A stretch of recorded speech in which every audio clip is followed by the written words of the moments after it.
YouTube. This video is going to be something completely different again. I wrote a short horror story a while back, and my buddy, the Bleeding Critic from the UK, was kind enough to narrate it for me and put it on his channel. He has given me permission to add it to my channel, and I wanted to just upload it so maybe more people can be exposed to Bleeding Critic, his website, his channel, and also my story that I wrote.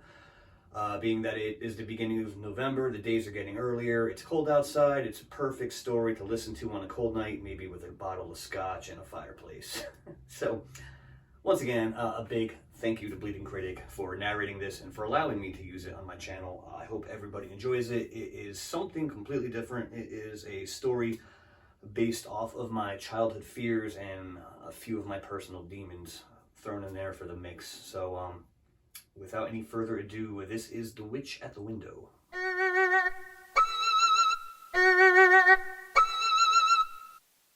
I'm Bleeding Critic. Welcome to Scary Stories UK. The Witch at the Window.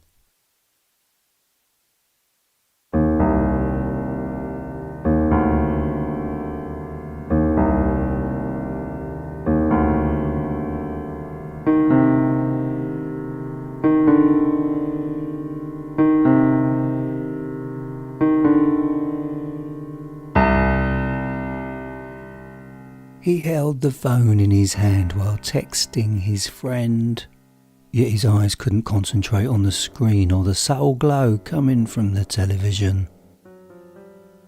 There was a hint of cheap whiskey, vague memories, and the soul of harmonies, that distant music playing in the background, that seeped within him as he looked around the living room and felt like it wasn't his place to be. You see, physically he was in the room, but mentally he was elsewhere. The summer's humidity was starting to veer its unwelcoming place within the home, and he hated that. The winter was the best. There's nothing more comforting than the early nights, cold days, and satisfaction of knowing that his thoughts were all the warmth he needed. He wanted to go back, relive through the good times again, when life was carefree and being an adult wasn't even a fault. He wanted to do it all over again. A history that couldn't be repeated, even as much as he closed his eyes and wished things would sort themselves. Oh yes, there were memories, many memories. Actually, some good ones. Now he closed his eyes and waited. Waited for the voices. Morning came, perhaps a slight hangover, but nothing an early shower couldn't remedy. However, the thoughts of the next evening still hung in his mind. Eventually there would be circumstances to deal with. It was inevitable that he'd have to come to terms with the darkness and what it offered. The days went quickly, too fast actually. His reflection in the mirror told a story of someone that had lost many years due to a reclusive lifestyle, perhaps a safe haven.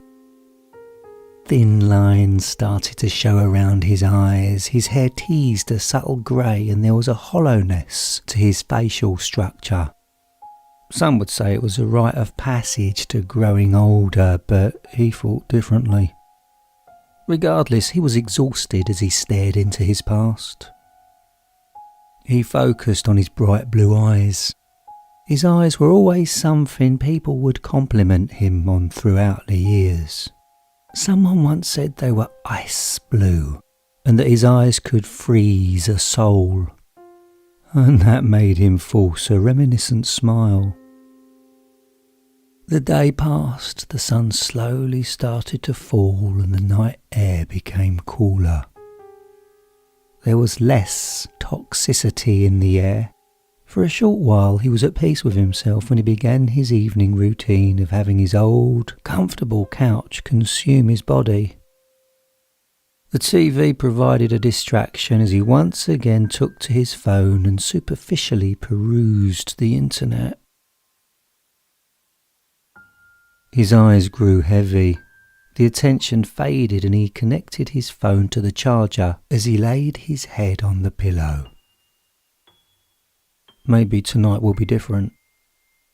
It always started with whispers that gently woke him. They were calming at first.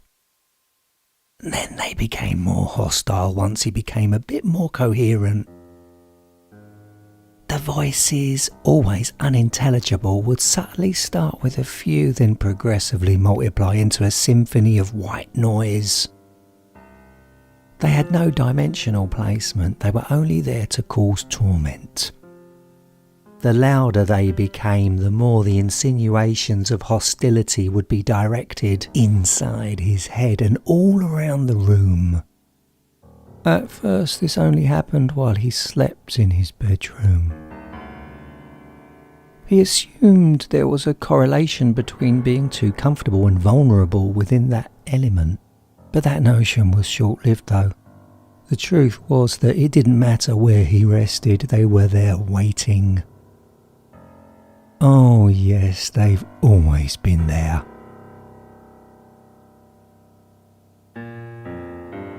The fear began when he was just a child. The old, haggard witch that peered at him through the corner of his second-floor window, tapping on the glass with her long, bony fingers. Oh yes, she could sense his fear, and that just made his young, innocent flesh much more desirable to her offensive palate. Somehow she eventually managed to find her way into his closet that stood parallel to the bed.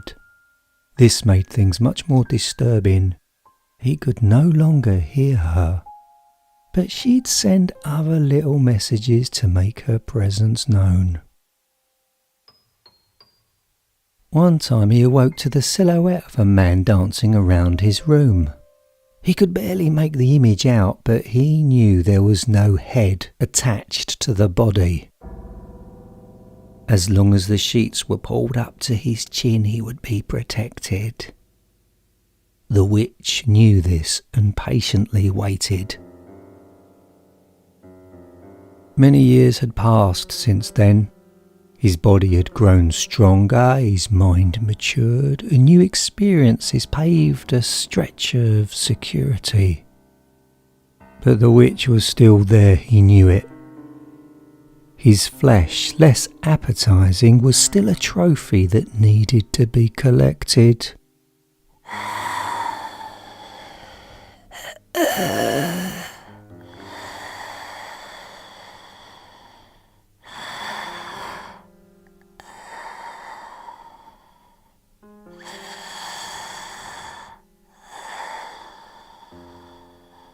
A subtle, distant breathing could always be heard before he passed out. The rules still applied from his youth. As long as he was protected up to his chin, he would be safe. The couch was incredibly comforting. It provided support on one side while allowing a peripheral view of his surroundings. It had been a while since he wanted the protection, a decade since he needed it. There were no more apparitions of headless men, no windows that separated him from a flesh-starved hag, and no closets that could shelter her. Just syllables, no coherence, just sounds. Long-forgotten tongues that bound him to the couch and forced subliminal torture. Words that morphed into thousands of groping hands that ran across his body from every imaginable direction while he remained paralyzed. The only movement ever allowed were his eyes. The witch granted him that much. She gained pleasure watching from the darkness as his ice-blue eyes frantically cut through the shadows and searched for the cause of torment. Only she didn't know that he prepared himself this time. He welcomed it now.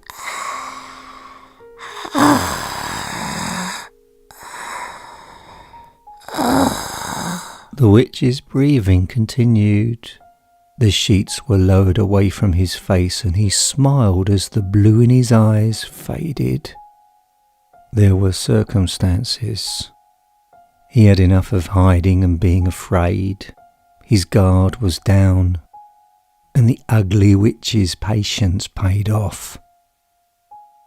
After she ripped his vocal cords out to prevent him from screaming, she finally chewed and tasted his skin, blood and flesh.